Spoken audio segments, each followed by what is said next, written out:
Almost a year ago, he opened up the stadium, and now he's back as the master of ceremonies and your host.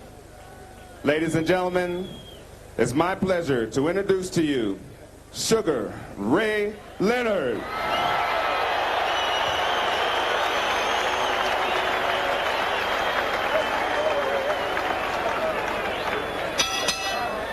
Ladies and gentlemen, introducing in the red corner, wearing red trunks with black trim, weighing in at 208. 大家好，老师从业中医男科30余年，帮助了数千名海内外华人朋友通过中药调理重回男性雄风。如果你也存在房事时间短、勃起无力、硬度差、中途疲软、肾虚、前列腺炎等问题，现在就加中医老师微信574-993-200，纯中药，一人一方，治根治本，帮助你持续坚挺20至40分钟，补肾壮阳，延时助勃，彻底告别快男软男。记住微信574-993-200。6 pounds from Columbus, Ohio, with a record of 30 wins, 4 losses, and 1 draw, with 20 knockouts. The undisputed heavyweight champion of the world, James Buster Douglas.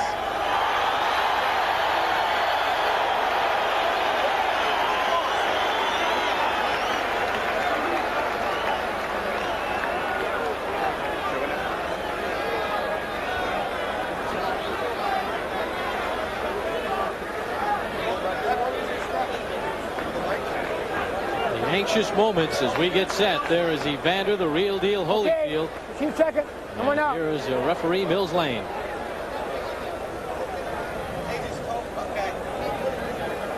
You want to bring the mic over or not?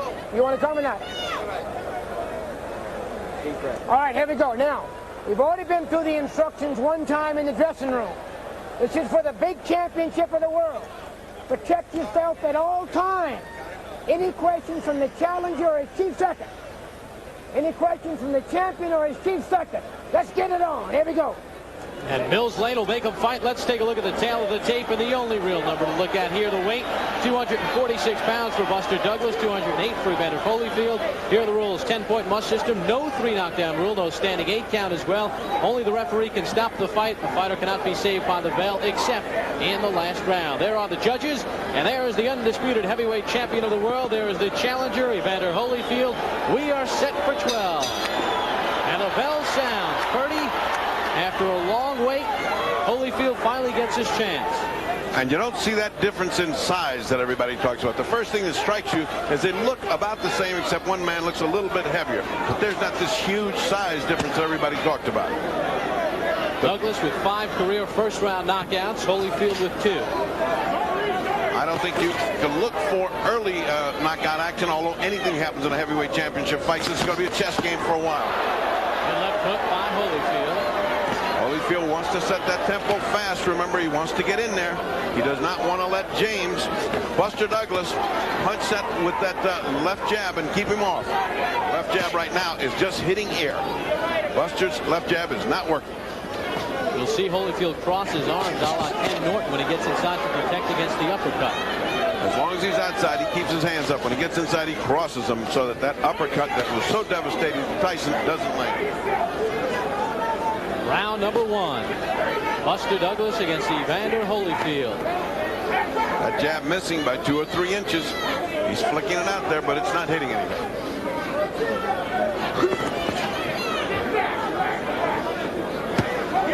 Evander throwing a hard hook that missed. Holyfield pressing the action as we expected. Has not gone to the body as much as we thought. Well, this is the first round. He wants Buster Douglas to get tired of missing with that jab, and then he's going to start getting under it. Right now, he doesn't need to because he's not hitting anything. Left hand got in by Holyfield. Douglas trying to counter right. Douglas stumbled, but I think he just stumbled over something in the canvas. It was not because of the hit. Also, he's not bouncing. He's carrying an awful lot of weight. As you can see, when he moves, his body jellies. You can see the jelly in his body, particularly his breast. Holyfield bit short there. Holyfield the aggressor this first round. There's a right to the belly. Well, he's going to be there all night if he can. He's just finding the range right now is Holyfield. And unlike the Tyson fight, Douglas has not been able to get the jab working early on. He has not established anything right now. He's just catching and going to Holyfield's tempo, which is what Holyfield wants. Holyfield wants to dictate the tempo of this fight. Holyfield said he will make Douglas fight at a pace he has never fought at before. Good right hand by Holyfield. There's the left. Holyfield said he was going to out-jab him, and people said he doesn't have any kind of jab. Well, that was a good example of how he out-jabs Buster, who has not been able. A right hand hurt Douglas along with the left. That was a solid punch. Good round for Evander Holyfield. Let's listen in to Evander Holyfield's corner. You boxing view of Georgie Benton. The right tempo. See, don't get in the fight with him. Just boxing. You understand? Just keep him thinking that you're going to raise hell. See, but just keep that left jab going in combinations. You understand? Keep him on the outside. You don't have to go inside yet, right? Because you got plenty of time. Just keep him on the outside and keep pot shotting. I don't want that weight to be laying on you, right? Now you're doing a hell of a good job, right? Now that's operating like a champ. Let's just be very, very, very alert. Because he's trying to set you up with that right hand. You understand? Now just keep that jab going up and down. Now, as you can see, Holyfield's the one that's doing the punching here. Buster's trying to get back, but is missing in punches because Holyfield's very difficult to hit when you get in close. He rolls with punches. What looks like hits are not hits. At first round was Evander Holyfield carrying out his game plan. Stay on the outside, out-jab him, trying to start landing to the body. But above all, stay outside. Don't get inside to get mauled by this guy. Let him get tired first. We start round number 2, scheduled for 12. James Buster Douglas, Evander Holyfield, the undisputed heavyweight championship from the Mirage. Again, Holyfield trying to teach Buster Douglas that he is going to out-jab him. The jab is what should control Holyfield if it's working right for Buster Douglas. Douglas with 5 second-round knockouts in his career. Holyfield's tend to come later. Very big body. That's one of the keys he talked about. Work the body of Douglas. Douglas can't keep him away with the jab at this point. Goes that jab of Holyfield's again. That's in the game plan. As we heard in the corner, Georgie Benton said, keep that jab going. You're out jabbing him. Let's do that for one more round. And he's following the corner instructions of Georgie Benton.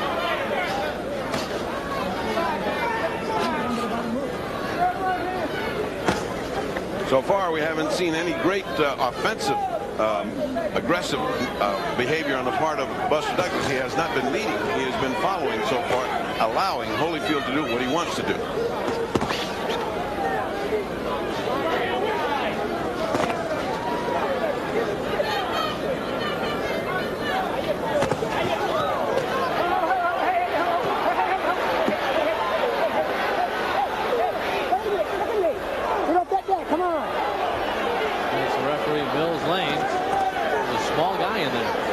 The difficulty, but if there's one small guy you want, it's Mills Lane. He's one of the best referees in the world, and he is aggressive. Right hand by Holyfield found the mark. He slipped a punch by Douglas and countered with a right hand.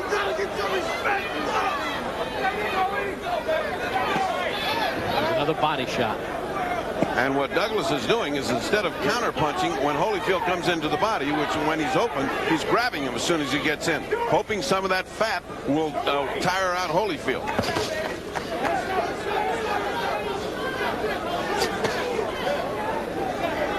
We hit the closing seconds of round number 2.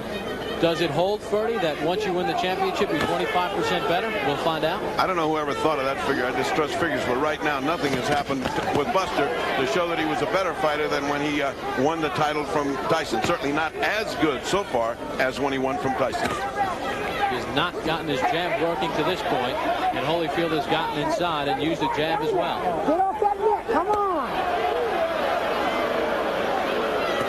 Fans reacting to Mills Lane's warning, but he sees Douglas holding at this point. That could cost him a point. And round number 2 is in the books. Let's follow James Buster Douglas as he heads back to his corner, trying to get things working. Starting to get loose now, okay? Come on. You're loosening up. Put your hands up now. A little more combinations, all right? You got to stay on the ground. You are not on the ground. You're on the ground. Right here. One more time. The 3 punches. Jab, right hand, stick off. Right there. Right there. You got to put 3 and 4 punches. You know what I mean? There you go. All right. You feel yourself, champ? You got to feel yourself. Come on, we need some more combinations now. When you Concentrate, just move and go to that belly. Work with belly. You hit him with the right hand, come back with the left hook right into the belly. Don't stand still too long. Don't stay in one spot too long. Let's go, champ. And we get set for the start of round number 3. So far, Evander Holyfield has followed the blueprint. And you can see the difference in the corners, Bob. In the corner of Holyfield, it's all action and talk. They got a game plan. They're energetic in getting their guy going. In the other corner, they seem to be very quiet and seem to be very happy with the performance of Douglas thus far, just telling him to throw combinations. Well, he hasn't landed single punches yet. You better start thinking to get the jab going. Holyfield talked about his corner. George Benton. There's a good right hand by Douglas. His first meaningful punch in the fight. That's the first hard right hand he threw. It didn't land exactly flush because Holyfield was moving his head away from it. But at least he threw something hard, and which he didn't do in the first 2 rounds. Now he's trying to land hard punches. Last 2 or 3 have been hard. Again, at the hand in the back of the head of Holyfield. Mills Lane is not above. He's taking a point. You better watch that. That time by holding Holyfield. Right hand stuns Douglas. Caught him going in. He is not going to get up. There goes the heavyweight championship of the world. Mills Lane with the count. Holyfield has been named the heavyweight championship of the world. Evander Holyfield with a 3rd round knockout puts away Buster Douglas. And Buster Douglas is still down. A perfect combination, just as he was getting aggressive. And what does this indicate, ladies and gentlemen? What was that in Tokyo? Was that just chance that he brought? Or was it a mirage? Or was it a mirage? Because Holyfield has done exactly what he wanted to do. The game plan was perfect, and the way it finished was just what Holyfield had predicted as far as his corner was concerned. It was a perfect knockout. Now let's look at the corner. He's still not up. His eyes are flickering, meaning consciousness is now coming back. People should move back, give him space. He is still down. He has not moved except for a flick of an eyelid. He is up now. His eyes are up, open now. I don't think this is any reasonable concern. He's getting up. And Evander Holyfield with the stunning 3rd round knockout bedlam here at the Mirage. He took the fight to Douglas, as you see. Now starting to get up, being handled by his aides there. And the knockout thing is crucial to remain down until conscious remains. Then by stages get up. Get up a little bit, up to the, now they'll sit him up and finally they'll stand up. There is no hurry. There's plenty of time because he's got the rest of his lifetime to worry about how he got onto the canvas. Let's take a look at exactly what happened to him. it was a crisp punch inside. Bernie, let's give us the call here as we take a look at what happened in round number 3. Douglas had thrown one good right hand. His only meaningful punch, as you see Douglas in his corner, and the new undisputed heavyweight champion of the world, Evander the Real Deal Holyfield. He takes it away from Buster Douglas. And it appears Buster's okay. Now let's take a look. And the third person in boxing history to move up in a weight class and win the heavyweight championship, Bob Fitzsimmons and Michael Spinks. Let's take a look at it. Let's take a look at that. Look at that uppercut. That's what he wanted to land. The right hand, solid. He's already going down. The left hook misses, but you only needed that right hand. A picture perfect right hand that Holyfield had practiced in case the uppercut would come in and miss. He landed exactly what he practiced. Let's watch it again. Comes the right hand, misses. He's trying Douglas for the first time. There's the uppercut. And the right hand over the uppercut. Out he goes. And he was down on the way down. He didn't need that second punch. Stayed down for at least 2 minutes. And, of course, Holyfield will never again be said has not got a punch. I think you can put that one to bed. You can also put down to bed that he's not big enough to be a heavyweight. Well, we mentioned Joe Frazier first won the title at 202 pounds.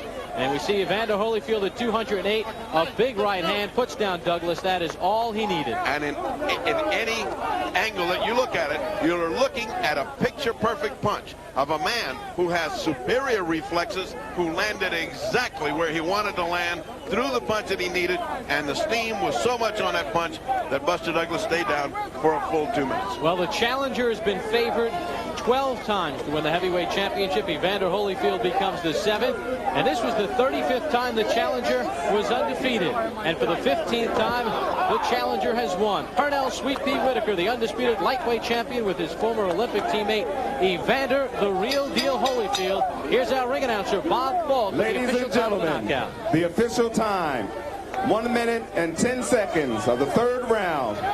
And the new undisputed heavyweight champion of the world, Evander Real Deal Holyfield. 28-year-old Evander Holyfield out of Atlanta, Georgia, now 25-0 with 21 knockouts. From the opening bell, he took the fight to James Buster Douglas, just as he said he would do in our meetings with the two fighters this week, and he implements the game plan to a T. Evander Holyfield with the 3rd round knockout, and there is a very, very upset James Buster Douglas. He wore the heavyweight championship, being consoled right now by his corner. Won the title on February 10th in Tokyo. It's been a whirlwind. Was it too much weight? Was he not quick enough? Was there the proper training for the fight? How was he mentally? Physically, this evening, Evander Holyfield was the better man, winning the championship. So there you get a look at this packed crowd here at the Mirage, and Evander Holyfield is standing by right now. And Dr. Ferdy Pacheco is trying to get into the ring and get things set up. And right now, standing by with Evander Holyfield is Ferdy Pacheco. Ferdy? Congratulations. You practiced that right hand to land after that uppercut. You landed it picture perfect. One punch did it. First of all, I like to thank Christ for the victory and all them praying people out there that prayed for me. And, you know, just like being patient, God said you'll be rewarded for being patient. Well, you were certainly patient for those first 2 rounds. You dictated the action. You were waiting for your chance. Did you have any worry that he would come out and start throwing some bombs? Well, I didn't know what to anticipate. And I went out there, followed a game plan. My corner had me go out there and, you know, and said, use the jab, work everything off the jab, and things would happen. And that 3rd round came and everything just executed beautiful. Do you think you could put to sleep the critics that say you can't punch in the heavyweights? Well, you know, that's just a matter of opinion. I've been knocking out guys before I even knocked out him, so that's just a matter of opinion. And for a small heavyweight, you certainly pack a good punch. Well, I train hard. The weight program is helping, the flexibility, and everybody got together and worked as a family, and that's what you need to be successful. Did you feel that weight that he was carrying, did it slow him down? Did you see that he wasn't Douglas? I mean, was that important? Well, actually, I can't say, you know, I'm not Douglas, and I don't know if it affected him or not. I trained to the best of my ability to come out and fight a good fight, and I was out to do it. Well, the champion is leaving. He is not going to do an interview. I can't say that I blame him after getting starts like that. But, Lou, that is a game plan that you and Georgie Benton and Holyfield worked out, and it worked out just exactly as you wanted it. Well, I always said this guy is the best listener. He learns well. We can only teach. He's got to execute. But we knew what we were going to hustle a guy, let him work, and then we were going to go to the body and then knock him out. And that's exactly what happened. This guy follows the game plan. If he follows my game plan, he's only be the president of the United States. If we're lucky, we're going to look at a little piece of fistic masterpiece here. If we're lucky, we're going to be able to see you. Right now, what we're looking at is Buster trying to leave as fast as he can and gracefully as he can. We're trying to rack up. Now watch this. Uppercut misses. There he goes. Now that, you didn't need that second punch. Well, actually, you know, I hit him with the right hand, and I was hoping that I hit him with the left hand because I didn't know how strong was he going to be able to get. Well, you would have to get down on the canvas to hit him with the left hand because the right hand put him away. Well, I called him stepping in, and Joyce told me anticipate the jab and go over, and that's the uppercut that he threw that left himself open. And that was what you've been warned all training period. Watch that uppercut, and you told me if he throws it right, I'm going to hit him over that, and you did that. Well, yes, I was able to, you know, see the shot that he threw that was very wildly, and I was able to counter with the right hand. Where do you go from here? Is it George Foreman? Is it Tyson? Do you care? Right now, I thank God, you know, for getting me through this, and I'm grateful that I'm able to magnify his name right now, and you know, everything else is you know, a monetary, and I'm just want to enjoy the championship. Well, I think you have earned a rest to enjoy it. Meldrick Taylor standing by you. Hey, Freddie, how you doing? I'm proud for Holyfield. Where's Pernell Whitaker? Pernell Whitaker's here also, another great champion. All of his Olympic mates together, all of his Olympic mates, all your support. Well, you know, Remellis Ellis, Meldrick Taylor, and all the Olympic guys, you know, they came out and support. I support them when they was in their debut for the championship. And I know that, you know, as a teammate, we work together, and that's what we need right now, really, a unity. Well, from a very satisfied Evander Holyfield, the new heavyweight champion of the whole wide world, and here's Sweet Pea. And here's Sweet Pea. Sweet Pea, Sweet Pea, is that one of the nicest nights of your life? I told him in the dressing room, Ferdy, just go out there, relax, take your time, and it'll come to you. That right hand over the lazy jab. All right, from one champion to the other, and back to Bob Papa at ringside from a jubilant crowd. Thank you very much, Ferdy. For the second time in as many fights, there is a new undisputed heavyweight champion of the world. Evander Real Deal Holyfield does this to James Buster Douglas. He lays him out in round number 3, knocks him out cold at 1:10 of the 3rd round. And James Buster Douglas's reign as the undisputed heavyweight champion of the world ends within a year. It started February 10th, and it ends this evening, October the 25th of 1990. Evander the Real Deal Holyfield, the new undisputed heavyweight champion of the world. Now we take you back up top for our host. Here's Jim Hill. Jim? Okay, Bob, thank you so very much. And you know, ladies and gentlemen, when I sit here and think about the events of the evening so far, I go back to our pregame or our pre-fight stories and the camera shots that we had for you in the locker rooms of the two fighters. If you remember looking at Evander Holyfield, he really did have the eye of a tiger. He really looked focused, and he was concentrating on what he was going to do tonight. But then when we went over to the dressing room of then the heavyweight champion James Buster Douglas, he did not seem to have the same kind of concentrated look that Evander Holyfield did. And another thing that struck me just a couple of moments ago, and maybe I'm sure it struck you where you're watching also, when James Buster Douglas went down on the canvas, when he went down on the canvas, instead of him fighting to get up and to get off the canvas, what did he do? Now watch. Here comes Holyfield. He hits him with the right, and he's going down. Now the former champion, watch what he does when he goes down. Instead of him fighting to get up, he was looking at his gloves, and we'll take another look at it right here at 1 minute and 10 seconds into round number 3. Completely caught Douglas by surprise, a right to the jaw, and he is down flat on his back. Now, you can see it there. He's looking. Here's another look at it. Holyfield doing exactly what Lou Duva wanted him to do. As Lou Duva mentioned, he is a perfect student. He did exactly what their game plan had called for, and as a result of that, Evander is the new undisputed heavyweight champion of the world. Another look from overhead. There's no question about what happened tonight, because Holyfield was the aggressor from the beginning right till the very end, right midway through the 3rd round. Now look at the champion. What is he doing now? He's looking at his gloves, trying to wipe his nose. There will be some criticism that he will take because he was doing that instead of trying to fight to get up. He's looking at his gloves right now, and it also comes to mind a couple of things that Mike Tyson said a couple of days ago. We'll look at the champion right now. I remember reading and seeing an interview with Mike Tyson